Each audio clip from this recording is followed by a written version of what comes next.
안녕하세요. 법률정보쇼 소병욱 변호사입니다. 지난 시간에는 민사소송 절차를 개관해 보았는데요. 이번 시간에는 대여금 청구 소송을 예로 들어서 원고로서 소장이나 준비서면에서 어떻게 청구 취지 및 청구 원인을 작성하고 어떠한 증거를 제출하여야 하는지에 대해서 설명을 드리는 시간을 가져보도록 하겠습니다. 우선 다음과 같이 간단한 사례를 들어보도록 하겠습니다. 갑은 2017년 8월 1일 을에게 1억 원을 빌려주면서 2017년 8월 31일까지 을이 갑에게 갚기로 하였다. 그런데 을은 2017년 8월 30일에 갑에게 1억 원을 갚지 않았고 이후 갑의 요청에도 불구하고 계속해서 1억 원을 갚지 않고 있다. 갑은 어쩔 수 없이 소송을 제기해야 되겠죠? 그럼 갑은 어떤 내용의 청구 취지와 청구 원인으로 소장을 작성해야 될까요? 피고는 원고에게 1억 원 및 이에 대한 2017년 9월 1일부터 이 사건 소장 부분 송달일까지는 연 5%의 그 다음 날로부터 다 갚는 날까지는 연 15%의 각 비율에 의한 금원을 지급하라. 피고 을은 원고 갑에게 빌려간 원금인 1억 원을 지급하라는 부분은 시청자분들도 쉽게 이해가 가실 것입니다. 그런데 그 이후 부분은 무엇일까요? 그 이후 부분은 약정한 날에 을이 갑에게 돈을 지급하지 못하여 갑에게 발생한 지연손해금이라고 할 것입니다. 갑과 을 사이에서 약정한 변제기인 2017년 8월 30일이 경과하면 갑과 을 사이에서는 어떠한 지연손해에 관한 약정이 없더라도 갑은 당연히 민법 제379조에 의해서 민사법정이율 연 5%의 비율에 의한 지연손해금을 구할 수 있습니다. 나아가 이 사례와 같이 금전의 지급을 청구하는 소송에서는 원고는 소장 부본 송달일 이후부터는 민사법정이율인 5%가 아니라 소송 촉진 등에 관한 특례법 제3조 1항에 의해서 연 15%의 지연손해금을 청구할 수 있습니다. 이는 을과 같은 채무자가 아무런 이유도 없이 소송을 지연하는 것에 대한 방지책으로서 민사법정이율인 연 5%가 아니라 훨씬 더 고율인 연 15%의 이자를 적용하여 을의 의도적인 소송 지연을 막고자 하는 것입니다. 그럼 다음으로 청구 원인에는 무엇을 기재하여야 할까요?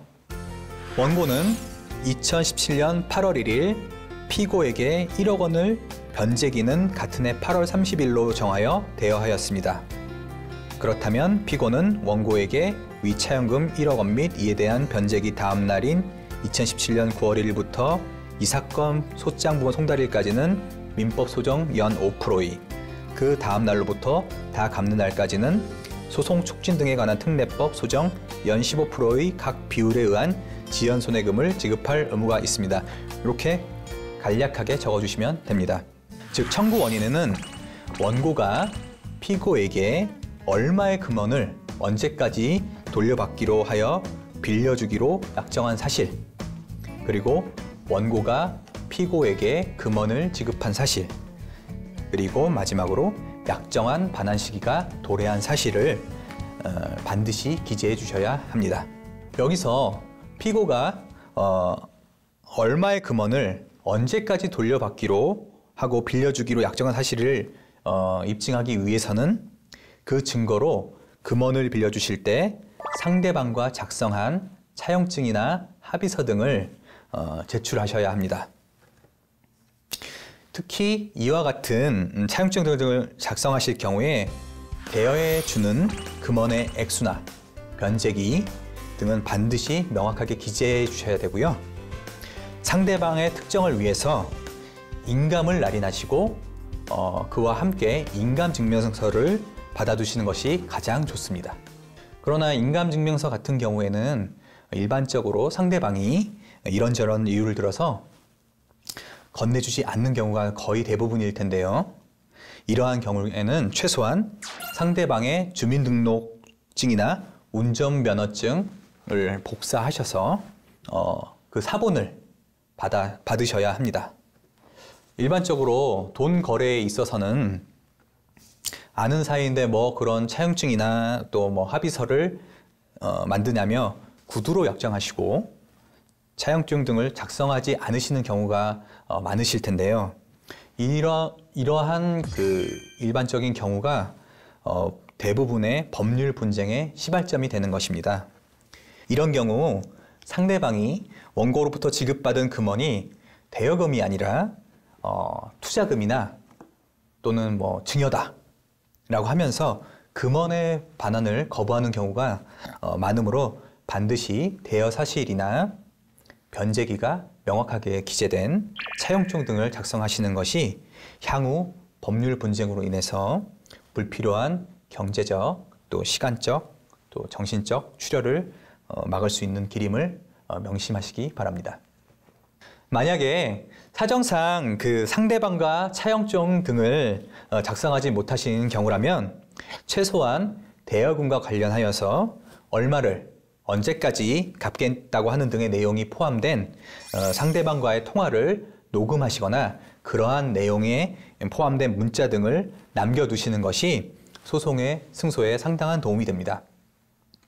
여기서 일반인 분들께서는 상대방과의 통화 녹음이 불법이라 증거가 될 수 없는 것 아니냐라고 참 많이 질문을 해주시는데요.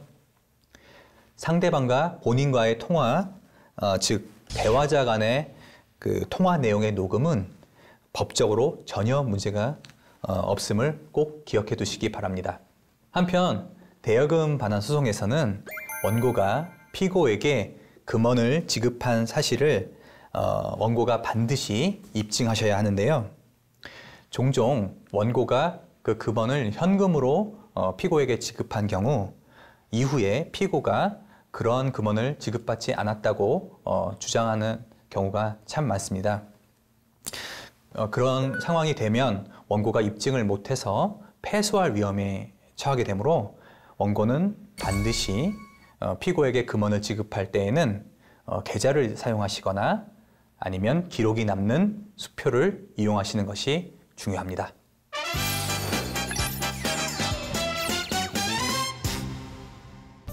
이번 주제의 키포인트는 첫째, 이자 약정이 없더라도 원고는 연 15%의 지연손해금을 청구할 수 있다는 점. 둘째, 금원을 빌려주실 때에는 차용증이나 합의서를 꼭 작성하시고 그렇지 못한 경우에는 얼마의 금액을 언제까지 갚겠다는 내용이 포함된 음성 녹음이나 문자를 남겨놓으셔야 된다는 점. 셋째, 금원은 되도록 현금이 아닌 계좌를 통해서 이체하시거나 기록이 남는 수표를 사용하셔야 된다는 점입니다. 이 세 가지는 꼭 기억해 주시기 바랍니다. 지금까지 법률정보쇼 소병욱 변호사였습니다. 감사합니다.